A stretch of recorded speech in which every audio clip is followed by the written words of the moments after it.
Hello, everyone. Welcome back to another video with On Point Politics. Make sure to hit the like button and subscribe to the channel so you don't miss another video just like this one. Hit the notification bell and make sure to follow me on X in the description down below. And so what's really cool, guys, is we have this brand new setup here where, thanks to my friend Homero Cruz, we've actually managed to have a new setup for the channel. So the quality of the video is pretty much going to be like a night and day difference at this point in time, as you can clearly see here. So we are going to be talking about the New Jersey and Virginia gubernatorial elections today. Now that the elections are about a half month away, or basically a month away, I do want to go over the elections today. So the first clip I'm going to be showing you guys is the clip from the debate where Mike Ciattarelli is pretty much talking about something very distasteful that many voters didn't really like during the debate. And we're going to actually show this right now. It doesn't matter because I'm going to make sure that he doesn't get to serve again when I win for governor in November of this year.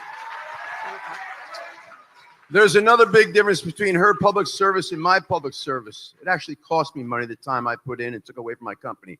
In the 7 years that she's been in Congress, she's tripled her net worth. There's another big difference between the two of us, okay? She broke the law.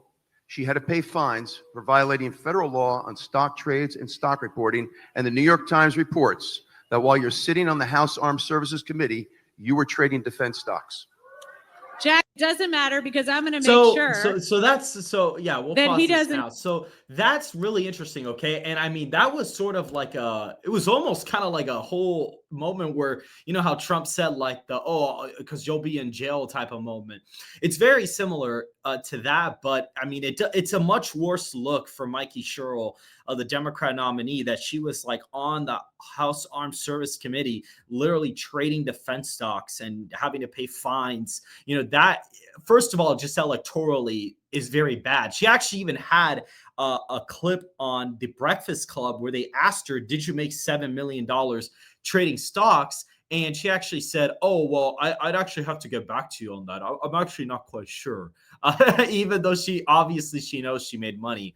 Allegedly, clearly she was very aware that she allegedly made that money. Another thing here that I'll show is a clip where she pretty much isn't even committing to not raising taxes. We'll actually go ahead and play this as well. So that's why, as we look at a $5 billion hole that we're facing from the federal government, as we're working hard to make sure that we're paying into pensions, at least one of us, to make sure that people have the hard-earned dollars that they've earned over time, as we're working to make sure that we have the best public school system in the nation, I'm not going to commit to anything right now. Okay, well, so basically she says she doesn't commit. She won't commit to not raising taxes, which, again, another really bad electoral prospect there. Another just very distasteful electoral move there. And then another clip that I also have here is from, I believe, is from Wake Up New Jersey. This is the closing statement from Jack Ciattarelli, and we'll go ahead and also play this clip as well. 90 seconds. You have 90 seconds. The Ciattarellis have been here for 100 years. 3 generations of Ciattarellis have all achieved their American dream right here in New Jersey. My grandfather started out in the ditch as a laborer, saved his nickels and dimes, became a very successful independent contractor. My parents were successful restaurant bar owners, but that wasn't their only job. My mom worked midnights on the line for J&J. My dad was in the street department for public service gas. Every dime they made went to their family, the roof over our head, clothes on our back, meal on a table, and our public school education. I followed in my grandparents' and parents' footsteps. I'm a 2-time successful business owner here in the state of New Jersey, having created jobs. I've also had the privilege of serving at every level of government, municipal, county, and legislature. Terminating myself each time, not taking the salary or the benefits at the municipal or county level. I'm an MBA CPA. No candidate has ever come before you with that resume. And so I'm committed to fixing our state. When something I love is broken, I want to fix it. I believe leadership matters. I believe that we can fix the state of New Jersey, or I wouldn't be asking you for your consideration. We can do this. But I want you to know this. Unlike governors on both sides of the aisle over the last 40 years, I'm not using this to get to Washington. This is my final destination. When my 4 or 8 years are over, you'll find me at the beach in Surf City, okay? But I'll give you 4 or 8 years of the best years of my life, and we'll work in partnership with the legislature, and we'll get things done, and we'll fix the state of New Jersey. Thank you very, very much. Okay. And again, concludes- very strong closing statement there from Ciattarelli. I mean, it's just incredible. And it was a very bad performance for Mikey Sherrill, and Jack Ciattarelli did phenomenal in the debate, getting all of his policy points across. The state of New Jersey has a very high tax rate in the state. The gas prices are uniquely pretty high in the state right now. And a lot of people in the state are very frustrated with the 8 years of Democrat leadership there's been in the state of New Jersey. And you're currently seeing that develop in the polling averages. And this is a guy that almost beat the incumbent governor last year. He almost, not last year, but 4 years ago in 2021, he almost beat Phil Murphy in the last election. And that was when the RNC wasn't paying attention to the race. There was no ground game at all. Like, no one actually expected that race to be within 5 points. And yet Ciattarelli came short by 3.5% in the state. And given the fact that, you know, a lot of people are very annoyed by the incumbent Democratic administration, the assassination of Charlie Kirk, and the Charlie Kirk effect, which is energizing Republicans at all levels, and the fact that you have Jack Ciattarelli being a very good Republican candidate that was endorsed by the president, but doesn't lean super hard into the MAGA stuff, which leaves room for him to kind of be more appealing to independent voters. It's really going to give him an advantage in a race like this. And that is really what's going to set him apart in the state. Now, just a quick tidbit from the Virginia election. You know, there really isn't that much of a development there. The Democrat is ahead by a pretty considerable amount as of right now. But what is developing is more incidents in schools are occurring where people are feeling uncomfortable about the transgender stuff. A couple boys actually got kicked out from their school because they were pretty much uncomfortable that a girl was dressing up as a boy in their locker room, and they pretty much all got suspended from the school. And that really started going around. Spanberger is not condemning men in women's sports, which is something that Terry McAuliffe, that really hurt him in the election that year. And looking at this basically set of alleged texts from Jay Jones, who is, I believe, is the Democrat nominee for Attorney General. When you actually look at this, it's actually pretty shocking how abhorrent these text messages are. We see here Jay Jones, somebody was texting Jay Jones, and you see here, you weren't simply asking questions, and you know I generally was. I wasn't attacking you. I was trying to understand your logic. You weren't trying to understand. You were talking about hoping, I guess that's what that says, Jennifer Gilbert's children would die. Yes, I've told you this before. Only when people feel pain personally do they move on policy. So that is just very disturbing to me. I mean, I don't understand that.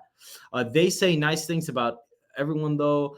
If those guys die before me, I will go to the funerals to piss on their graves, send them out awash in something. And then somebody saying, like, Jay Jones, like seriously. And they say 3 people, 2 bullets, Gilbert, Hitler, and Pol Pot.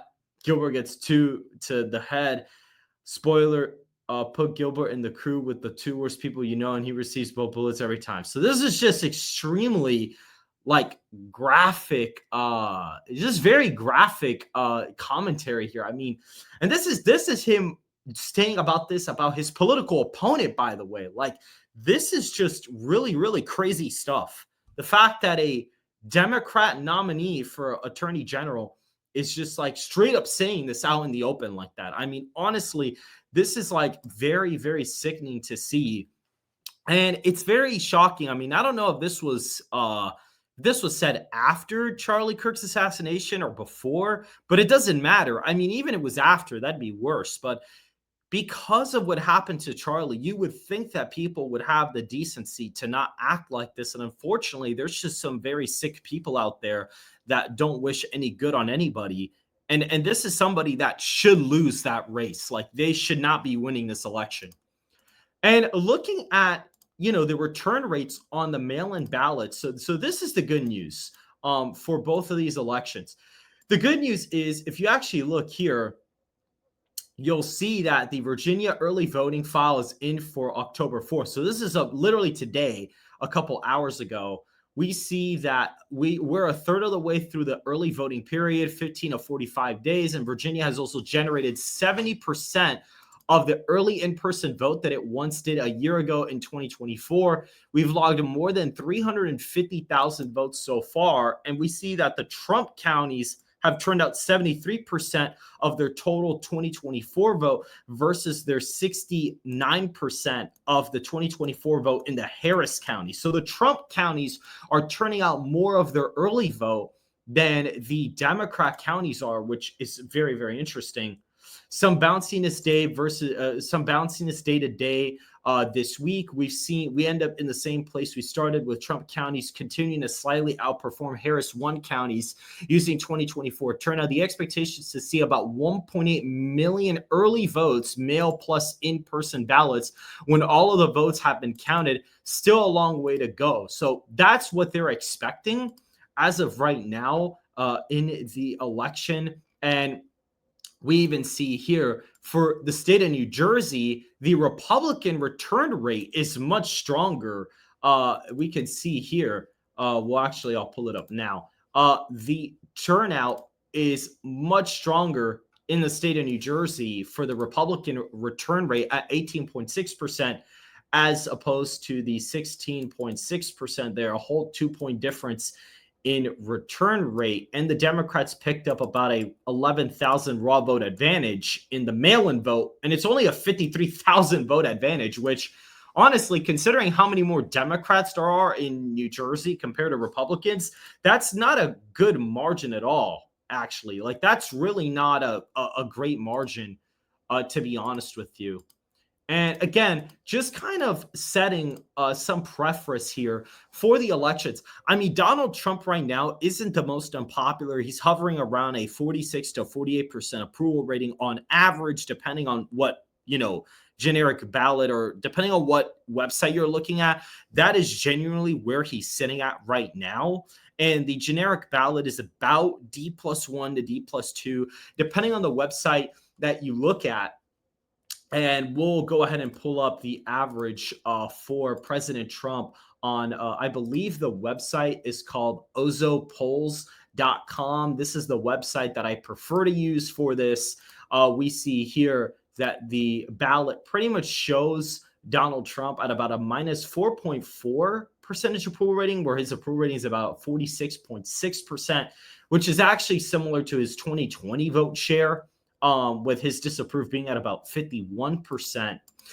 And then you see the generic ballot at about D+2, with the Republicans at 43.6%. I'll go ahead and pull it up here. I don't know why it closed out, but you'll see it at about, right here, 45.4% for the Democrats to the Republicans, 40.6% as of right now. And we even see for California's redistricting, a plus 16 percentage point support basis for the redistricting measure in the state. We'll see if this continues to change. There isn't a lot of polling for this. There's like one poll that had it like negative, but there was a lot of polling besides political that had this negative. So I'm curious to see how this will shape up as time goes on. And even when you look at the Virginia polling as well, you actually see a major difference. We're going to go ahead and pull up the Virginia and New Jersey polling. You'll see here that the race used to be pretty tight back in January. And as time has gone on, she's kind of built up a lead. And now you're getting to about a 7-point lead for Spanberger. But not even that long ago, a lot of the polling actually had Terry McAuliffe at a higher position, believe it or not, than it actually does here right now for Spanberger and Winsome Sears. And we'll see how this race develops. But I've had Spanberger winning this race for quite some time. At an average like 5-point victory is what I have her. If you combine all of my polling, if you combine all my predictions, which has been the last 4 predictions, you actually end up getting about a 5-point victory when you average out all my predictions. And then when you look at the New Jersey race, you'll see that Cheryl is currently up by 3 points as of right now in the polling average. But again, the last poll was about September 30th. You'll see here the national research has Ciattarelli up 1, Emerson at a tie. And Emerson was a really good poll here. The Fox News and Cheryl internal polling is kind of throwing it off, to be honest with you. That's really what's throwing off the race here. And actually, let me just go ahead and share that on the screen. I actually don't think I had it up on the screen. But this is actually what we had up here, showing that, you know, Cheryl is up a couple points. But again, the polling average had Murphy doing much better than a 3-point lead, and he ended up underperforming that quite significantly. So that's going to be a problem there. And then again, looking at the Virginia race, if you actually look at the America First Insight polling average, you'll see that the race currently is leaning towards Spanberger at about a 6.6 percentage point average on a monthly basis. And she's slowly been losing the lead that she's had since August. So we'll see how that develops as time goes on throughout the month. And then looking at the New Jersey race, we see that this race has pretty much come down to a 3.2 percentage point lead for Mikey Sherrill. So all the polling averages have it at about the same, a 3-point lead for Sherrill. And again, Murphy underperformed the polling average quite significantly, even on RCP. He was up about 7 points in the average, and he only ended up winning by 3. And now looking at my forecast on the map here, really just to be straightforward, guys, the Virginia governor election, really, I think Spanberger will probably win by 5 points is what I guess it'll be at right now. I don't think it's going to be a 12 or 13 point win like our initial SoCal Strategies polling had it at. But I do believe that you'll end up getting something like about a 5 to 6 point win is what I think we'll be seeing for the Virginia gubernatorial election. And then looking at the New Jersey governorship, I think Ciattarelli narrowly flips the race from the Democratic control by about a 0.5 point to a point win, which is my average prediction. Believe it or not, my average prediction is Ciattarelli plus 0.3 or 0.83 is my average for Ciattarelli. So filling in the map here, just very briefly, just kind of filling in the map, you have Spanberger winning the race by about 5 points, which puts it in the 2 to 6 point category, which is the lean column. And then New Jersey narrowly flipping from, blue to red.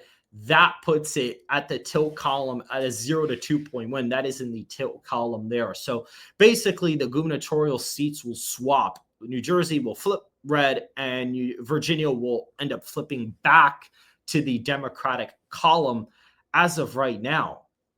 And so if you guys did enjoy this video from the channel, make sure to hit the like button and to subscribe if you want more content just like this. I am so stoked. Thank you so much to Homero Cruz, Titan Kicklighter, who's have been helping me set all of the studio up. Thanks to them, we have a great blessing to make the content significantly better, and we will be having a new producer on the show very soon. And I will be releasing bi-weekly episodes on Tuesdays and Thursdays where we just cover politics. where we go over what the current news is and some breaking news, guys. We will be having Miles Morale, which is somebody who films in the Capitol and in DC, who has relationships with some of the congressmen and congresswomen up there. We will be getting exclusive reporting from Capitol Hill on the show as of right now. So there are a lot of new developments coming on. Our new producer, Johan, will also be helping me out creating the topics and really just helping guide the show when we release them on Tuesdays and Thursdays. So I am really excited for the future of the channel. And since I'm so excited, I am telling you guys right now to hit the like button on this video and subscribe, because there will be plenty of opportunities for the channel coming up very, very soon. We will be doing a lot more interviews on the channel now, and I'm really excited to see where this will go. Thank you so much to everybody who's been tuning in and subscribed as of right now, and I will see you guys in the next video.